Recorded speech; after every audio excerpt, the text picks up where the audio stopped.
Hola, ¿qué tal? Yo soy Alfredo Maciel Rubio. Este es un video más que les traemos del Instituto Politécnico Nacional, de la Dirección de Difusión Cultural y particularmente de la parte de teatro. Hoy vamos a hablar acerca de los géneros dramáticos. ¿Y qué son los géneros dramáticos? Bueno, básicamente es una forma de clasificar las obras según el carácter que llevan, es decir, cómo se comportan los personajes, el tono, el tema, es decir, de lo que hablan, pero sobre todo entender esto, cómo se comporta la obra. ¿Y esto para qué nos sirve? Sobre todo para actuarla mejor. Así que acompáñenme. Los géneros dramáticos son varios, pero esencialmente vamos a hablar de los primeros dos, que son tragedia y comedia. Estos surgieron en Grecia y de ahí las famosas máscaras del teatro, que se han convertido en una representación prácticamente universal de el arte teatral. Vamos a empezar con la tragedia, que es probablemente el género más complicado de entender, pero para no darle muchas vueltas, vamos a hablar de él de la manera más fácil, más accesible posible, porque insisto, lo que nos importa sobre todo es poder actuarla de la mejor manera posible. Normalmente asociamos el término tragedia o trágico en la vida cotidiana, me refiero a algo que es muy grave. En términos dramáticos hay que entender que lo trágico tiene que ver cuando sí son cosas muy graves, pero vienen de las acciones de la gente. Es decir, hay una causa que lleva a una consecuencia. La tragedia y la comedia y los géneros llamados realistas, otro será la pieza que veremos en otro video, tienen que ver siempre con un personaje hace algo y luego viene la consecuencia de eso. Si no hay causa y consecuencia, lo que estamos viendo, leyendo o queriendo actuar no es una tragedia, evidentemente. Podrá ser algún otro género, por ejemplo, un melodrama. Con esto quiere decir que la tragedia no necesariamente está íntimamente ligada a la muerte, por ejemplo. De hecho, en el melodrama también suele haber grandes muertes. La diferencia primordial sería que en la tragedia, cuando hay una muerte, normalmente es consecuencia de algo que pasó, o bien si un personaje asesinó a alguien, luego viene la consecuencia de eso. En un melodrama, por ejemplo, la gran diferencia es que cuando hay muertes, estas muertes parecen no venir de ningún lugar. Es decir, son producto de accidentes, del azar, de cosas del destino o incluso de cosas sobrenaturales. Lo primero que vamos a entender de la tragedia es que se mueve en un plano ético, en el plano de lo ético, también llamado plano universal. Es decir, que todo lo que sucede en la tragedia, o bueno, los acontecimientos importantes o más importantes, tiene que ver con un personaje o algunos personajes que toman decisiones que no les corresponden como seres humanos. Decisiones que van más allá de lo humano y ojo, no me refiero a cosas que tengan que ver con magia o cuestiones sobrenaturales, sino cosas que están por encima de las leyes de los hombres, es decir, de la moral. Muy a grandes rasgos, ahí es donde empezamos a hablar de la ética. Para ponerlo en términos mucho más comprensibles, la vida o muerte de una persona no debería corresponderle a otra persona, tendría que ser parte de la ética, ¿sí? Hay muchas acciones que solo pueden ser entendidas sobre la ética. Por ejemplo, en la tragedia casi siempre es un personaje que comete algún, vamos a llamarle, algún crimen de nivel ético, algo muy grave, muchas veces tiene que ver con la muerte, pero no necesariamente. Entonces, después viene su castigo, pero su castigo no es un castigo moral, es decir, no tiene tanto que ver con que vaya a la cárcel, sino más bien que tenga un castigo igual de grave que los actos que ha cometido. Si ya empezamos a tener un poco más claro que las tragedias se mueven en este plano ético y el de la causa-consecuencia, porque podrían tener causa-consecuencia, pero no moverse en un plano ético, eh, podemos empezar a hablar de los tipos de tragedia. No nos vamos a centrar mucho en esto porque, repito, lo más importante de la teoría dramática es precisamente no tanto teorizar, sino poder llevarla a una mejor representación, que es lo que nos importa aquí. Por un lado y por otro, pues este video tiene que ser muy corto, así que no alcanzaremos a explicarlo bien. Pero no se preocupen, vamos a intentar resumirlo. Básicamente hay dos grandes tipos de tragedia. Uno de ellos es el más común, el de destrucción. ¿Qué pasa en una tragedia de destrucción? Básicamente hay un personaje que es singularmente virtuoso, es un personaje singular. Entendamos esto básicamente como que es un personaje admirable. Tiene muchas virtudes, por ejemplo, los griegos normalmente a sus personajes virtuosos solían ser héroes o incluso semidioses, podían ser reyes. Mucho después, en el teatro isabelino o en el siglo de oro, que se retoman los griegos, vuelve a haber personajes trágicos muy virtuosos, personajes admirables, muchas veces pertenecían a la realeza o a las clases sociales más altas, o eran generales, es decir, muy similar a lo que se hacía antes. Varios años después, más o menos de la época de Henrik Ibsen para acá, el personaje trágico ya no necesariamente es de un estrato social muy alto, pero sigue siendo un personaje particular, singularmente inteligentes, bondadosos, admirados por otros, líderes natos, etcétera, etcétera. Pero tienen un defecto.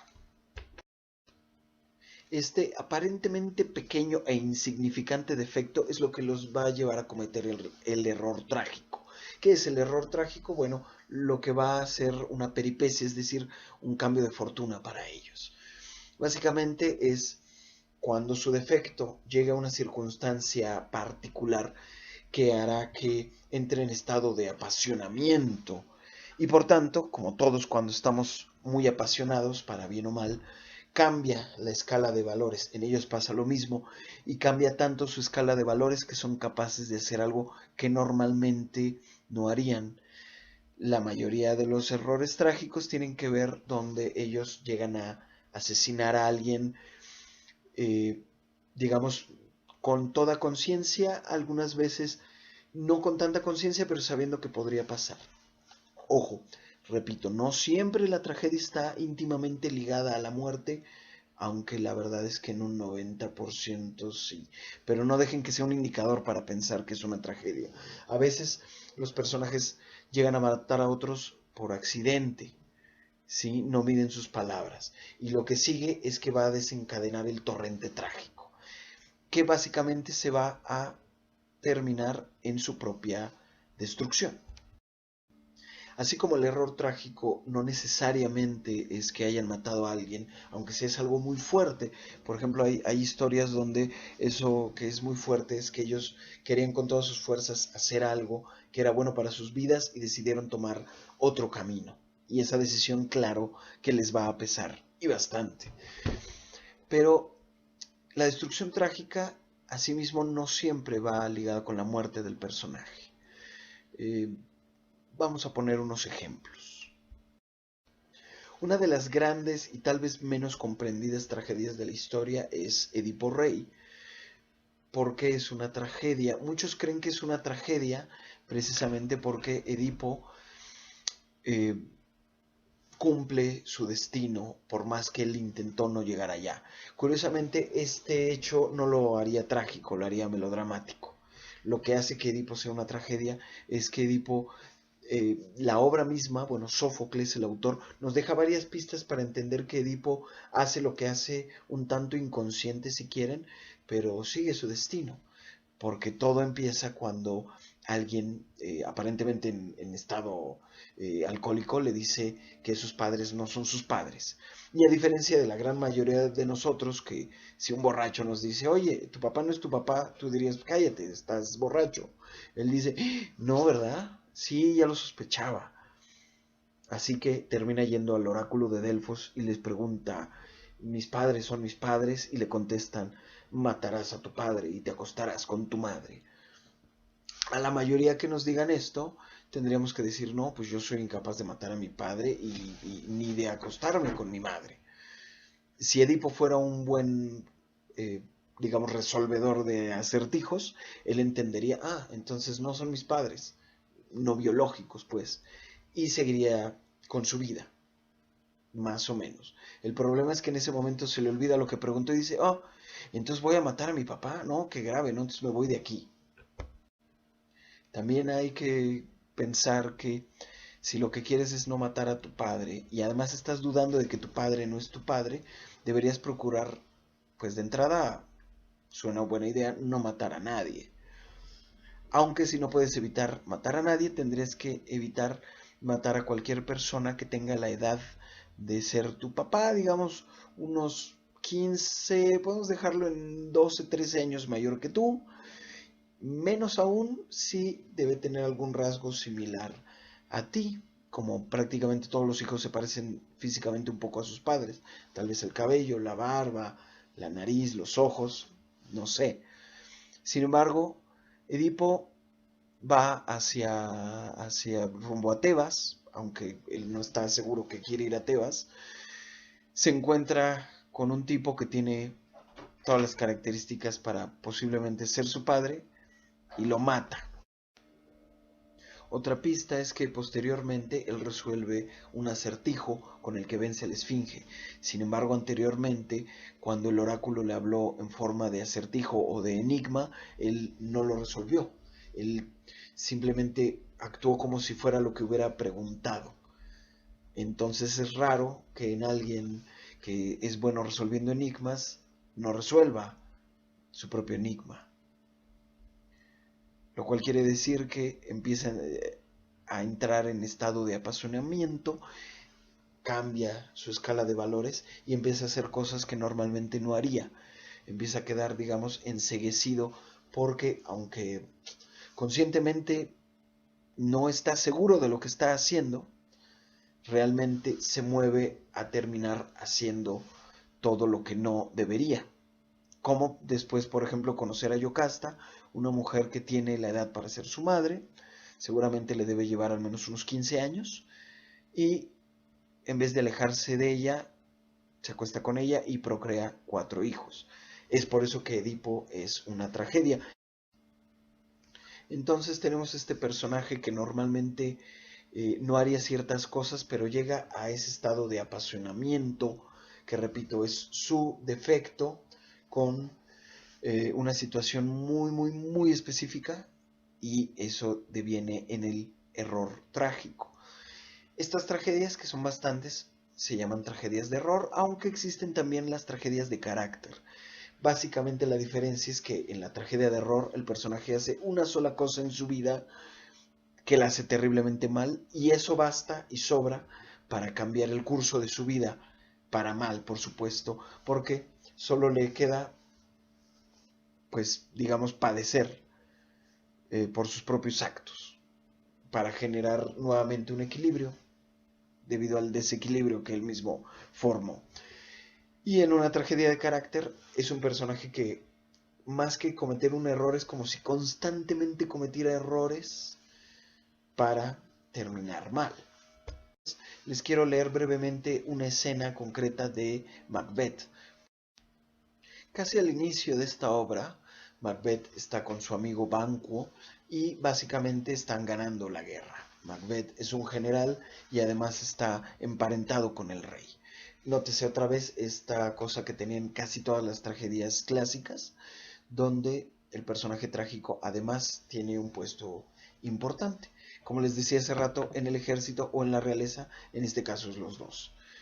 Se acercan las brujas y saludan a Macbeth de esta manera. Hola, Macbeth, yo te saludo, varón de Glamis. Salud, Macbeth, yo te saludo, varón de Cawdor. Salve, oh Macbeth, tú un día serás rey.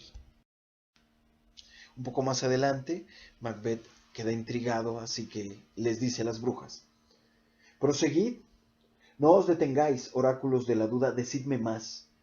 Yo sé que a la muerte de Sinel he de ser varón de Glamis, pero ¿por qué motivo lo seré de Cawdor? El varón de Cawdor está vivo y es un jefe en el poder. Por lo que se refiere a ser rey, la cosa tampoco es probable en modo alguno. Decidme, pues, ¿cómo conseguisteis saber tan extrañas noticias? ¿Y por qué, al verme, detuvisteis vuestro paso en estos secos matorrales? barridos por el huracán de la tempestad, y me saludasteis con vuestras aclamaciones proféticas. Explicaos, yo os lo mando y exijo. Solo instantes después llegarían unos heraldos a decirle a Macbeth que el barón de Cawdor ha muerto, por lo tanto ahora él es barón de Cawdor. Es muy interesante porque mientras Banquo dice, oh, está interesante, a él mismo le dijeron que sus hijos serían reyes, él dice, él lo ve casi con humor, estaría divertido que mis hijos fueran reyes. Pero en cuanto se va, Macbeth empieza a tener dilaciones. Inmediatamente en cuanto le dijeron, tú deberías ser rey. Y dice básicamente esto: las dos verdades que se me dijeron se han realizado, y solo parecen el prólogo del gran drama que terminará con dignidad de la realeza. Esta advertencia de hecho sobrenatural no puede ser buena ni mala. Los acontecimientos son una prueba concluyente. Si fuera para el mal, ¿cómo se explica que se haya cumplido su promesa, empezando por una verdad? Yo soy barón de Cawdor. Si todo es para bien, ¿cómo interpretar esta rara sugestión, cuya horrorosa imagen eriza mis cabellos de terror y hace que mi corazón ni me quepa en el pecho porque late con una violencia inusitada? Los temores reales son menos terribles que las creaciones de la imaginación. Mi espíritu, en el que la muerte no es más que un fantasma, transporta de tal modo todo mi ser, que me siento desquiciado en cuerpo y alma. En mi ensimismamiento el presente no existe y lo futuro reina en mí. Él mismo lo dice, está empezando a sufrir, pero ¿por qué? Macbeth rápidamente empezó a hacer ciertas dilaciones, porque en cuanto le dicen, tú serás rey, esto nos lo devela un poco más adelante, dice, no, es que la única manera de ser rey sería que el rey muriera. Y rápidamente, en ese momento, empieza a pensar en que si él matara al rey, él podría ser el nuevo rey. Macbeth no está seguro, así que va con la única persona que lo podría aconsejar. Claro, hay que recordar que, como prácticamente todos, cuando buscamos un consejo sabemos a quién preguntarle. Normalmente, aunque digamos lo contrario, no le preguntamos a la persona que nos va a dar realmente el mejor consejo, le preguntamos a la persona que nos dirá más o menos lo que queremos escuchar, lo que ya pensamos. Y si no escuchamos lo que queremos, probablemente iremos con otra persona. Y si le preguntamos a 10 y solo una persona nos dice lo que queríamos escuchar, es muy probable que le hagamos caso, porque solo queríamos reafirmar lo que ya pensamos. Macbeth le pregunta a su esposa, a quien conocemos simplemente como Lady Macbeth. Ella por supuesto que no duda en decirle que mate al rey. Macbeth se horroriza, aparentemente, aunque él mismo ya lo había pensado. Ella lo increpa. Esto es ya al final de este primer acto. Le dice, ¿es que acaso temes que tus actos y tu coraje no marchen en armonía con tus deseos? ¿No quisieras tú poseer todo lo que consideras un ornamento de la vida? ¿O es que prefieres vivir como un cobarde, entre la duda y el deseo, avergonzado de ti mismo y haciendo como el gato de la fábula que quería comer pescado sin mojarse los pies? Macbeth responde, cállate, te lo ruego. Yo me atrevo a todo lo que haga un hombre. Si alguien hace más, será porque no es un ser humano. Macbeth habla de ética. Un hombre tiene ciertas limitaciones, no es que físicamente no pueda matar a otro, es que es algo más allá de lo que debería hacer. Está hablando del asesinato. Un hombre que además ya debe haber matado a muchos porque es un general, pero entiende la diferencia entre asesinar y matar en la guerra. Finalmente se deciden, van, tienden una trampa y Macbeth entra y mata al rey. Inmediatamente sale con las manos todavía ensangrentadas y habla, está en una especie de delirio. Se está volviendo loco literalmente por lo que acaba de hacer, por matar al rey, a la persona que juró fidelidad y que encima era un familiar suyo. le dice a Lady Macbeth. Me pareció oír una voz que gritaba: no duermas más. Macbeth ha dado muerte al sueño. Esto no quiere decir otra cosa más que él sabe que después de esto no volverá a dormir, a conciliar el sueño, a dormir en paz. Empezará a llegar inmediatamente la culpa. Y la culpa, aprovecho para decir, es un elemento que prácticamente nunca falta en la tragedia. La gran manera en que estos errores trágicos, estos pecados, si quieren llamarlo así, son expiados, es a través de la culpa, que es uno de los sentimientos más terribles que puede sentir el ser humano. Imagínense lo que sería, o lo que está pasando concretamente este personaje, después de matar, después de traicionar al rey, prácticamente todo el reino. Literalmente se empieza a volver loco en ese momento. Posteriormente Macbeth, que sigue como delirando, dice: ¿qué son esos golpes? ¿Por qué será que el más leve ruido me colma de espanto? Mirándose las manos ensangrentadas. ¿Qué manos tengo yo? Me dan horror. Ni todas las aguas de los océanos del formidable Neptuno podrían lavar esta sangre de mis manos. Nunca. Más pronto sería la inmensidad del mar que enrojecería sus verdes aguas con este tinte sangriento.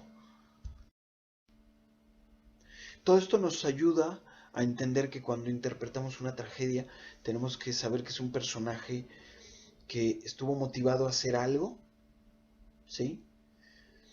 Ese algo lo va a llevar a otro algo y esto finalmente hasta la destrucción. Es decir, como las brujas le hicieron pensar a Macbeth que podría ser rey, ya no se puede sacar esta idea de la cabeza. Asesina al rey e inmediatamente se da cuenta de que estuvo mal.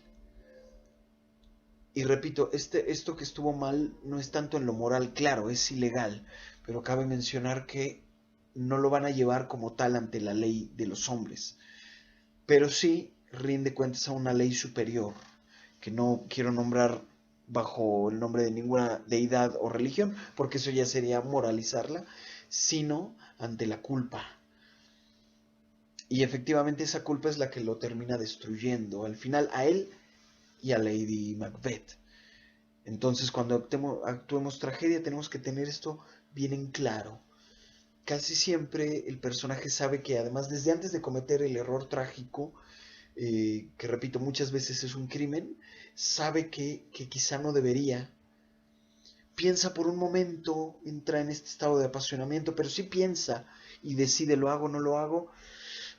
Sí lo hago, porque tiene muchas razones para hacerlo, e inmediatamente después empieza como tal la tragedia. Pero bueno, también existe otro tipo de tragedias que son muy raras, por cierto, que son las tragedias de sublimación. En esta el personaje, después de estar a punto de cometer el error trágico, decide de última hora no hacerlo. Estas tragedias nos recuerdan que, precisamente, todo es una decisión. En la gran mayoría de las tragedias el personaje decide sí cometer el error trágico, pero en las tragedias de sublimación decide no hacerlo, decide que no quiere pasar por eso. Mi tragedia de sublimación favorita es La vida es sueño, donde Segismundo, al final de todo lo que le ha pasado y que tiene aparentemente razones de sobra para matar al rey Basilio, que no es otro que su propio padre, decide perdonarle la vida. Lo cual es, incluso para Basilio, es mucho más doloroso, ya que Basilio pues había hecho varias cosas casi como pidiendo que Segismundo lo matara. Vamos, es su hijo y lo encerró en una torre solo porque tuvo la visión de que cuando fuera grande iba a ser terrible. Claro que se convirtió en un ser terrible porque lo encerraron en una torre, ¿sí? Cuando Segismundo lo perdona, se sublima y, bueno, pues eso es la tragedia de sublimación. Pero son muy raras. Otros tipos de tragedia que pueden consultar, si no tanto, bueno, sí para escenas, pero también por el mero gusto, que yo se lo recomiendo mucho, sería, por ejemplo, La Orestiada de Esquilo, Siguiendo con Shakespeare, pueden consultar otras como Hamlet, como eh, a mí me gusta, por ejemplo, Otelo.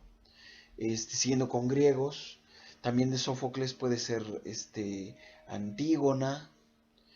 Eh, Mucho más para acá encontramos Casa de Muñecas de Henrik Ibsen, La muerte de un viajante o Todos eran mis hijos de Arthur Miller, también Las brujas de Salem del mismo autor, y si quieren irse a algo más mexicano, está esta excelente obra llamada El gesticulador de Rodolfo Usigli.